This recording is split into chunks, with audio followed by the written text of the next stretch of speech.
नमस्कार। ये आरएसएस के लोगों को इजराइल से इतनी मोहब्बत क्यों है? ये सवाल बार बार दिमाग में आता है। सोच के देखिए, अगर मुस्लिम नेता और बाकी सारे लोग ये बात कर रहे हैं, फलस्तीन का समर्थन कर रहे हैं, तो उसके पीछे लॉजिक है। भाई, मुसलमानों की अल-अक्सा मस्जिद है वहां पर, बहुत पवित्र स्थान है वहां पर, और जो मारे जा रहे हैं फलस्तीन में वो मुसलमान हैं। मान लीजिए कि दुबई में या शारजाह में एक हिंदू मंदिर बना है, शानदार मंदिर बना है। कल को उसके साथ कोई तोड़फोड़ हो या दुबई में रहने वाले हिंदुओं को कोई परेशानी हो, तो आप और हम उस पर खड़े होकर बोलेंगे कि नहीं बोलेंगे? तो वो तो समझ में आता है कि भाई हम भी हिंदू हैं, वहाँ जो बैठे हैं वो भी हिंदू हैं, मंदिर का मामला है तो हम बोल रहे हैं। ऐसे ही फ़लस्तीन में मुसलमान हैं, फ़लस्तीन में मस्जिद है, तो अगर फ़लस्तीन के बारे में मुस्लिम बोल रहे हैं तो एक लॉजिक समझ में आता है।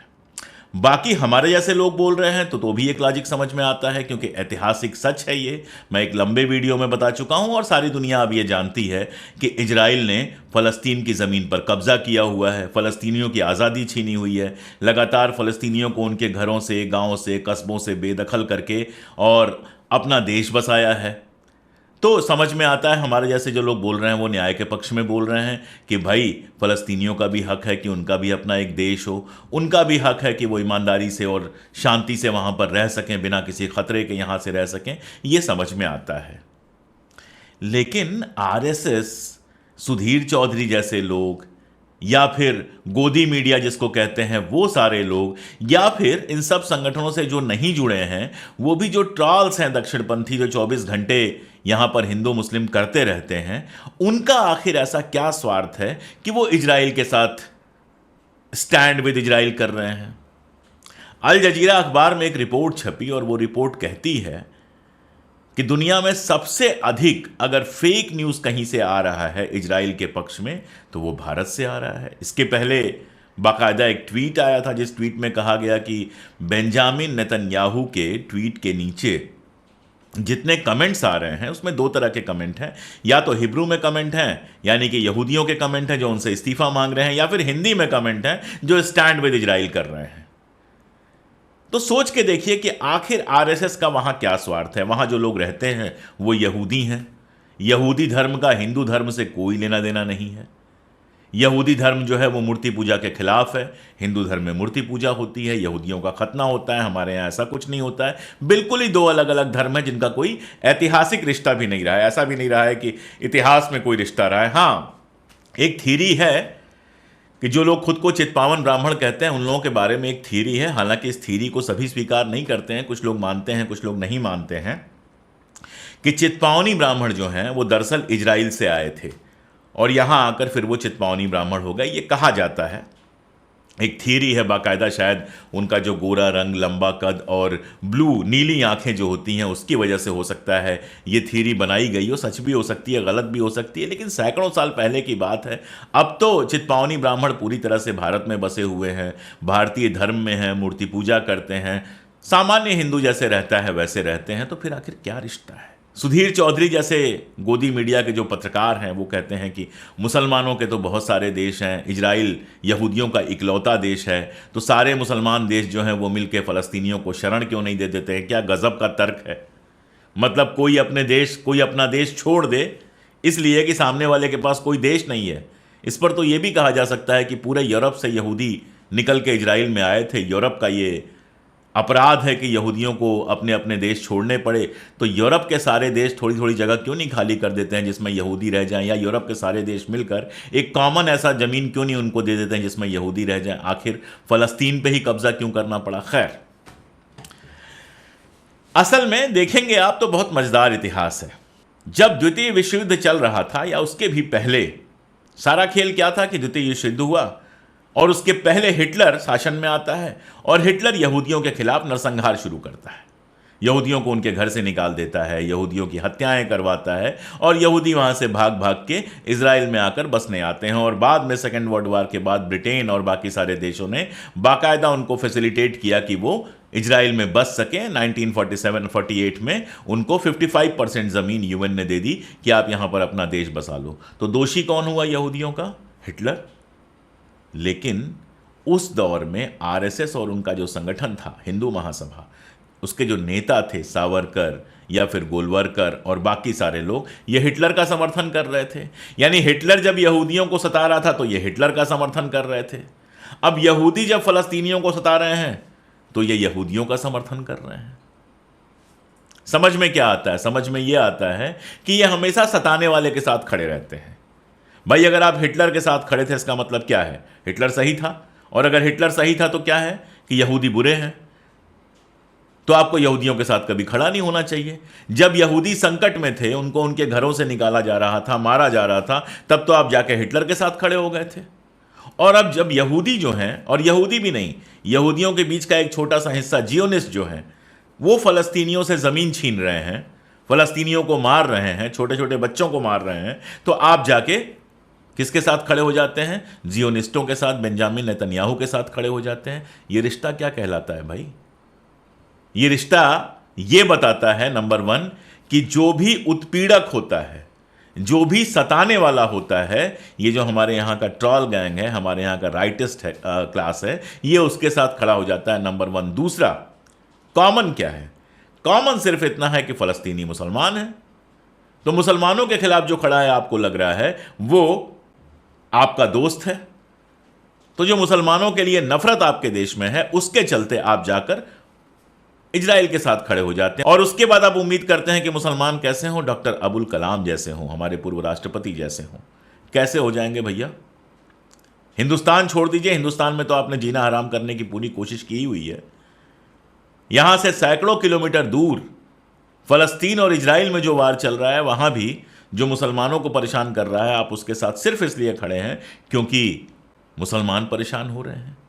भले उसके लिए सारी दुनिया में आपका मजाक उड़ रहा है, भले दुनिया भर के अखबारों में रिपोर्टिंग आ रही है कि सबसे ज़्यादा जो है फेक रिपोर्ट्स यहाँ से आ रही हैं, लेकिन आप इजराइल के साथ खड़े हैं क्योंकि आपको एक सैडिस्ट प्लेजर मिल रहा है कि मुसलमान परेशान हो रहे हैं। असल में इस तरह का व्यवहार करके देश की इज्जत आप सारी दुनिया की निगाहों में बहुत नीचे गिरा रहे हैं। और यहाँ की सरकारें देख लीजिए, इंग्लैंड में ऋषि सुनक ने सीधे सीधे इजराइल का समर्थन किया, लेकिन वहीं लाखों लोग फिलिस्तीन के समर्थन में जुलूस निकालते हैं, उनके साथ कुछ नहीं होता है। अमेरिका तो इजराइल का पुराना दोस्त है, अमेरिका के ही चढ़ावे में, अमेरिका के ही सहयोग से इजराइल इतना मजबूत बना है, लेकिन अमेरिका में भी लाखों लोग जुलूस निकालते हैं फलस्तीन के पक्ष में और उनके साथ कुछ नहीं होता। यहां तक कि इजराइल के अंदर भी यहूदी लोग बाकायदा जुलूस निकालते हैं और कहते हैं नेतन्याहू हत्यारा है, और उनके खिलाफ कुछ नहीं होता है। लेकिन दिल्ली में आप फलस्तीन के समर्थन में जो छात्र जुलूस निकालने जाते हैं उनको गिरफ्तार कर लेते हैं। अलीगढ़ मुस्लिम यूनिवर्सिटी में लड़के फलस्तीन के समर्थन में जुलूस निकालते हैं, आप केस कर देते हैं उनके ऊपर। कोई पोस्ट लिख देता है फलस्तीन के समर्थन में तो उसके खिलाफ भी केस कर दे रहे हैं। ये सब करके आप अपने देश को क्या बना रहे हैं? कार्टून। आप एक बनाना रिपब्लिक बना रहे हैं जिसमें नाम तो डेमोक्रेसी का है लेकिन चल रहा है तमाशा। और इस नफरत से आपको हासिल क्या होने वाला है? आपको लगता है इजराइल आपका बहुत अच्छा दोस्त है, इजराइल आपकी बहुत मदद करेगा। इजराइल ने किसी की मदद की है आज तक कि आपकी मदद करेगा?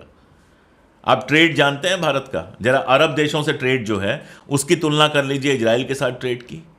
कितने हिंदुस्तानी हैं जो अरब देशों में रहते हैं?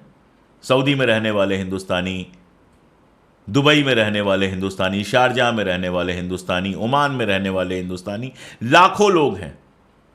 और जहां से करेंसी हिंदुस्तान में आती है वहां कमाते हैं, हिंदुस्तान में भेजते हैं। उनके साथ हमारा करोड़ों का, अरबों का व्यापार है। हमारे व्यापार में बड़ा हिस्सा है, पेट्रोल छोड़ दीजिए, उसके अलावा भी बहुत सारा व्यापार है। हम आयात भी करते हैं, निर्यात भी करते हैं। इजराइल के साथ क्या आयात निर्यात हम करते हैं?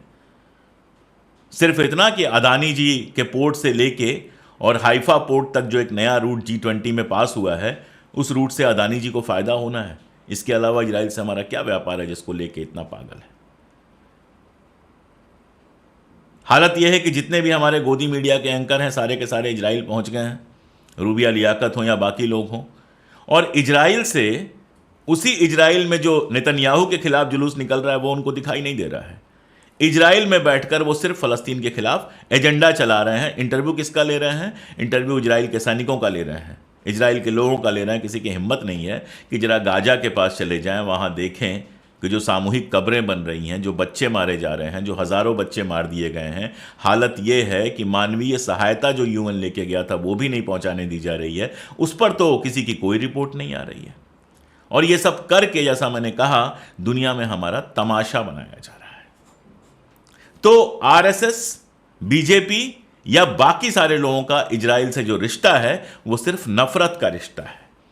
यानी इजराइल जिनको तबाह करने की कोशिश कर रहा है फलस्तीन को, वो चूंकि मुसलमान हैं, इसलिए पूरा का पूरा जो राइट विंग है वो इजराइल के साथ खड़ा है। ये भूल गया है कि आज भी हमारा जो मिनिस्ट्री ऑफ एक्सटर्नल अफेयर्स है, विदेश मंत्रालय है, उसको बाकायदा बयान जारी करके कहना पड़ा कि हम फलस्तीन की आज़ादी के पक्ष में हैं। वो भूल गया है कि इन्हीं के प्रधानमंत्री अटल बिहारी वाजपेयी ने खुली सभा में कहा था कि हम फलस्तीन की आज़ादी के पक्ष में हैं। फहमी को दूर करने के लिए मैं कहना चाहता हूं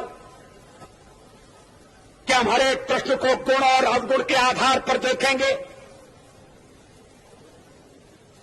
लेकिन मध्य पूर्व के बारे में यह स्थिति साफ है कि अरबों की जिस जमीन पर इजराइल कब्जा करके बैठा है वो जमीन उसको खाली करना होगी।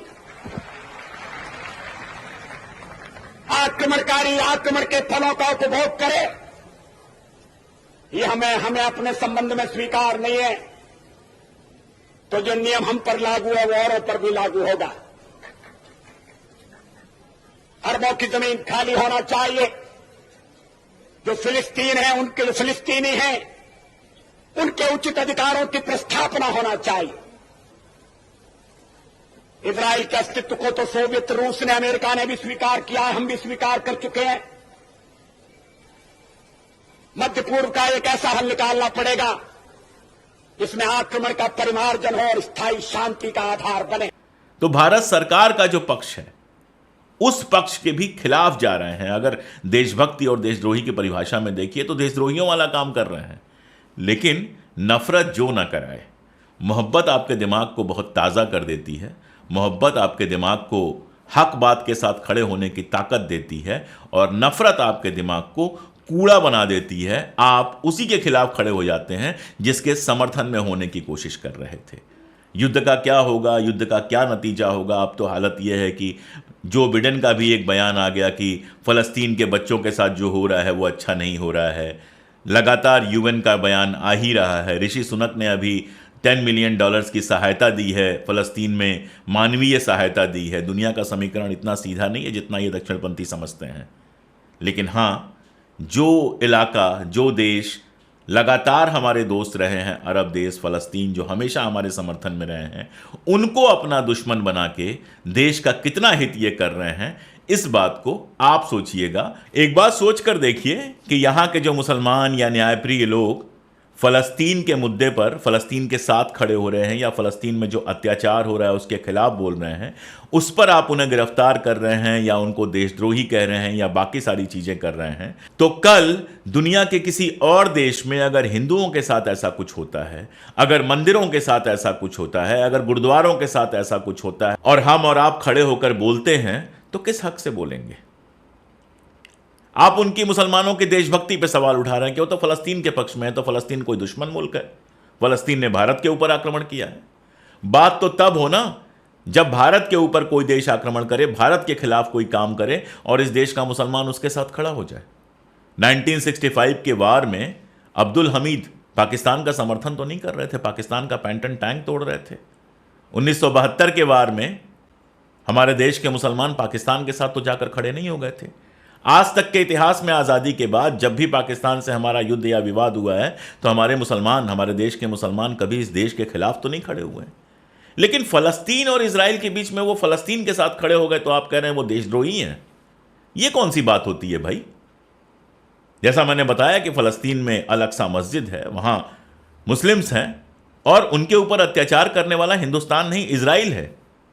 तो इजराइल के खिलाफ बोलने में क्या दिक्कत है? सारी दुनिया के लोग बोल रहे हैं, सिर्फ मुसलमान ही नहीं, सारी दुनिया में लोग बोल रहे हैं इजराइल के खिलाफ।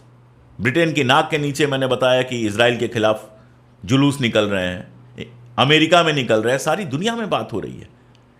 तो आप तो तुल गए हैं इस बात पे कि मुसलमानों को किसी भी तरह आपको देशद्रोही साबित करना, और सिर्फ मुसलमानों को नहीं, आपके एजेंडे के खिलाफ बोलने वाले सारे लोगों को आपको देशद्रोही साबित करना है। लेकिन यहां तो देश अपना कहीं शामिल ही नहीं है। अगर देश की ही बात करनी है तो देश की नीति तो हमेशा हमेशा से रही है कि फ़लस्तीन की आज़ादी को हमारा पूरा समर्थन है। तो आज अगर हमारे जैसे लोग फ़लस्तीन के समर्थन में खड़े हैं तो वो तो देश के साथ खड़े हैं, देश के खिलाफ थोड़े खड़े हैं। देश के खिलाफ तो वो खड़े हैं जो इजराइल के हक में जाकर खड़े हो रहे हैं, जो इजराइल के अत्याचार के पक्ष में जाकर खड़े हो रहे हैं। जितना मुझे कहना था उतना मैं कह चुका हूं। आज के लिए इतना ही। बहुत शुक्रिया।